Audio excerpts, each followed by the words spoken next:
Hey everyone, Grayson the Bard here, and welcome back for day 101 of the Hunt-A-Day. It feels weird saying triple digits, but I will get used to it. Today, we are going from the final end boss of Monster Hunter World, the base game, to the final end boss of Monster Hunter World Iceborne. Yes, today we are fighting Shara Ishvalda. In part because I liked the thematic cohesion of going from end boss to end boss, and in part because it has been a very long time since I've hunted this monster, and I really like it, and I wanted to hunt it again, and this was an excuse. So, bada bing, bada boom. Similar to what I did when we fought Tycoon Zamaza, because Shara Ishvalda has multiple phases, I'm going to kind of split up the voiceover to talk about each of those phases as they come, starting with my personal favorite, the rock phase. Shara Ishvalda starts the hunt encased in a massive rock cocoon that you have to break in order to get to the fleshy flesh boy underneath. Don't like that. But Shara Ishvalda has this its whole deal. I don't know a whole lot about the biology and the lore of Shara Ishvalda aside from the fact that it essentially, for most of the time, I think lives underground and uses sonic waves to liquefy the earth in order to let it tunnel through everything. And this causes chaos among the monsters because the frequencies that it uses, the tones of Roshar that it uses to dig through the earth, also cause monsters to go crazy. And it's why all the Legiana at the start of Iceborne flee from the main continent of the New World to the Hoarfrost Reach.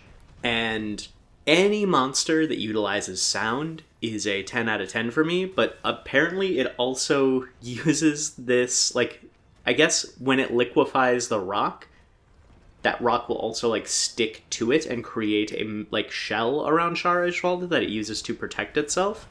And I want a monster that is just the rock form of Shara Ishvalda. I want to do a full hunt against first form Shara Ishvalda, because look at this big, chunky dumbass, and it has a move where it will, flutter up on its weird-ass wings, and then just drop itself down and use that as the attack, and that is great. That is dope. I love it. I want more of it. I need more big, chunky rock boys in my life. Don't take that quote out of context. But for real, the rock form of Shara Ishvalda is honestly a very fun, introduction to the fight. And playing it back and knowing what, the rest of Shara Ishvalda can do is a very good introduction to a lot of its mechanics. It uses its wings as rakes. It, charges at you with them and shows you, yes, they are a big hitbox that is going to cause damage if you are not careful. But you can also, he's always going to give you enough wind-up that you can see it coming and dodge out of the way, or if you're very careful, you can dodge through them. The hitboxes are very precise, so you can, go through the gaps in the wings, which is something that you can do during the rest of the fight as well. In addition, he does the rock liquefaction, which becomes a much bigger part of his fight in his, third and final phase, very early on, so you get a feel for, alright, he's going to make, sand pit traps that I have to avoid. And then when you see those in Phase 3, you know that they're coming, and then he adds on to that, which we'll talk about when we get to the Phase 3 stuff. It is a very, very good learning tool, and I really like it. The whole crux of this phase of the fight is just doing enough damage and breaking enough of the rocks off that he breaks out of his cocoon and enters Phase 2. It is a very easy part of the fight. There's not a lot that can really kill you. I remember even when I was first fighting it back when Iceborne released, this phase of the fight, I really liked it because I love the aesthetics of rock form Shara Ishvalda. But I remember playing it and being like, oh, this is ridiculously easy. I really hope there's more to this fight. And then he broke out of the cocoon and I was like, all right, we're here now. Let's do it. And I am going to stop here until Phase 2 starts, unless, as I am editing, Phase 2 starts right after I say this, and if it does, it's just going to launch right in, so let's see.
Phase 2 starts immediately when Shara Ishvalda breaks out of his cocoon, and much like Xeno'jiiva, I mentioned yesterday when I was talking about Xeno'jiiva how much I liked the escalation of like this monster that just was born getting its legs underneath it. Shara Ishvalda does something very similar where it feels like a monster who just woke up from a very long nap and is trying to figure out what the hell is going on. It uses a lot of its moves, but it uses them very slowly. It will use its like sonic energy laser things, I don't know how to describe them, to blast at you. It will claw swipe at you. It will charge at you. But his eyes are closed. He's still a real sleepy boy. He's not moving super quickly. Very easy to kind of like get around him and not suffer too much damage. He's another really good example of a physical-based Elder Dragon as well. He has the sonic energy thing that he does, and we can kind of count that as an element, I guess. But for the most part, all of his attacks are very physical. He uses his wings as a whip, or not a whip, as a rake to scrape at you and try and bring you closer to it. It will swipe at you with its claws. It will try to bite you. It does a lot of physical-based attacks with the sonic energy attacks being supplementary.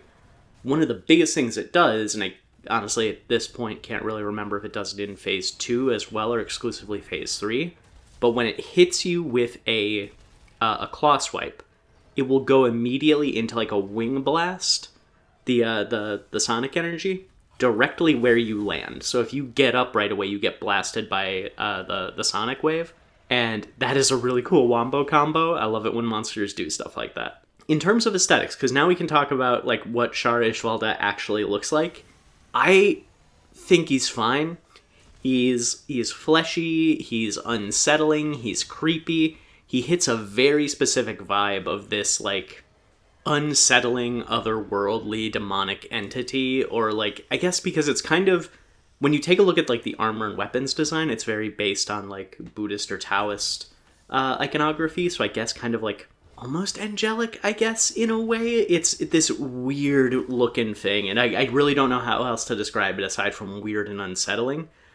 Matched by the fact that eventually when its eyes open, the eyes will track the hunter and constantly be watching the hunter, even when it is paralyzed, which is something I thought was really cool.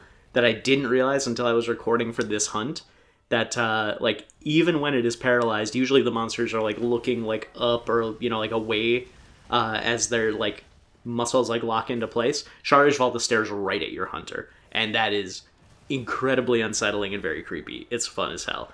But for the most part, I just think Shara Ishvalda is kind of fine. I like the color palette. I do wish that it contrasted a little bit more with the environment that it was in. He kind of blends in a lot with the arena, and that is a little bit of a problem for me, but not too much. Like Xeno'jiiva had the same thing. I really like it when monsters are very high contrast with the environment that they're in, just because it is more fun for me to watch visually. But the face of Shara Ishvalda and his weird wings that are kind of like, I don't know if he uses the like Gormagala, Shigarumagala frame, but it reminds me of it with like how much it uses its wings, how they are like not used for flying, they are a extension of its like, they're extra limbs more so than flying wings, which is very similar to Gormagala and Shigarumagala. So I think there's probably some inspiration there. I really like how he uses those like creepy tendrils to blast at you. He has a bunch of moves that when my friend and I were farming Shara Ishvalda, because I love all of his equipment, we had call-outs. We had like MMO call-outs when we were fighting him and farming him. Kamehameha, the car wash, Spirit Bomb, like all of these moves that he does, we had specific names and call-outs for, and that is always the mark of a good monster, when you gotta lock in to the point where you have to like, you and your friends calling out attacks as you see them coming. Oh, it's fun. I like it. And then that kind of leads us into phase 3.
Phase 3 is where everything comes together. Much like Xeno'jiva, how it goes from a slow, lumbering baby to a faster, lumbering toddler. Shara Ishvalda goes from a grumpy old man who just woke up from a nap to a grumpy old man with a shotgun. And he is incredibly threatening. The first move he does after the phase transition is what we call the Kamehameha, but me and my friends call the Kamehameha. He charges up this like massive beam of sonic energy in his wing hands and blasts it out at you. And this move, relatively easy to dodge. You'll see me get hit by it a couple times in this hunt. But this is where I get most of my carts against Shara Ishvalda, is that move. This is also where the speed really ramps up. There is a lot less time in between his attacks in Phase 3, and he just goes absolutely hog wild with chaining moves into each other. You do not have as much time to get in and get good hits, and this is the most engaging the fight is. I honestly think Phase 3 of Shara Ishvalda is my favorite of the current gen boss monsters that we have. And when I say current gen, I mean like Generations Ultimate and 5th Generation, so World and Rise. Shara Ishvalda is the most fun. I consistently want to go back and hunt Shara Ishvalda. Whereas, like the Thunder Serpents, I still enjoy, I think they're neat, but I don't really love fighting them, All Mother especially. Case in point, I have not done All Mother Narwa on this channel. And then, Geismagorm, also really cool, but hard to justify going back to because the fight, to me, is not as fun, not as engaging. It feels a lot more scripted than Shara Ishvalda does. Shara Ishvalda feels like a full-on hunt.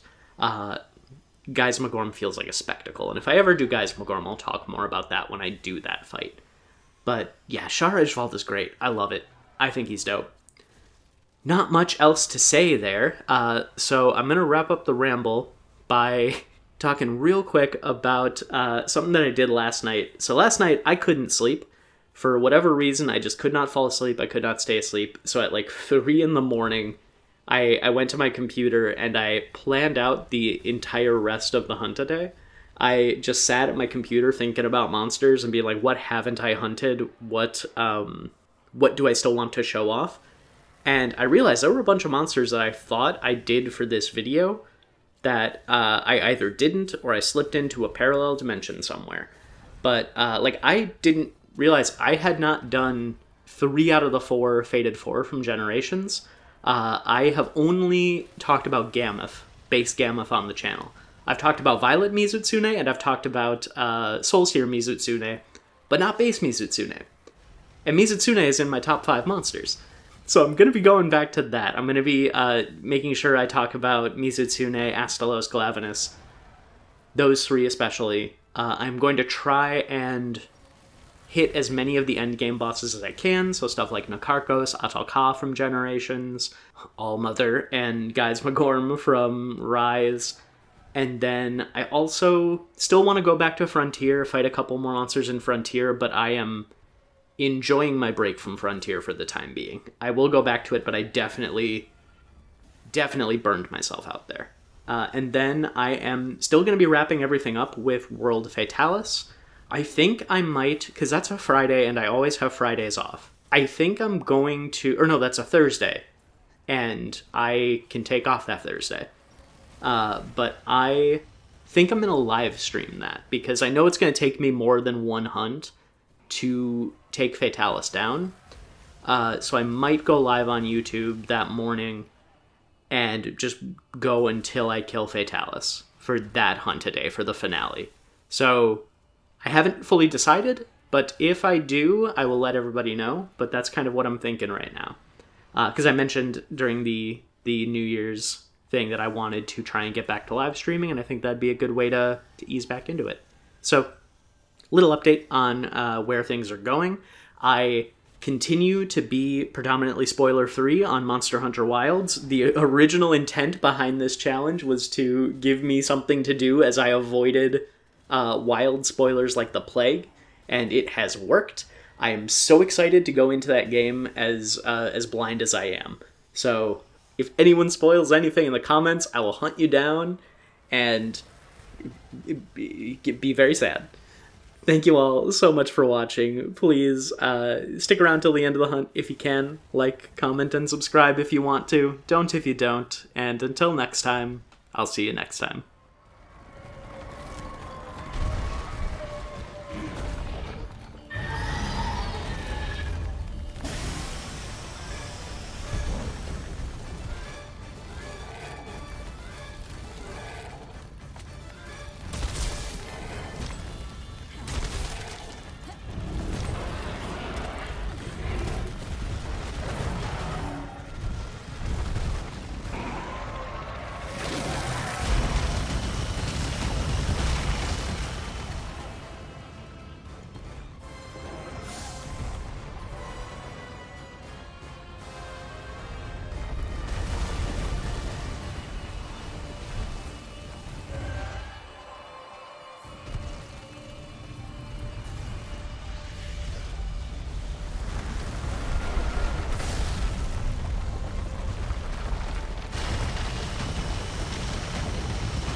totally, Grim.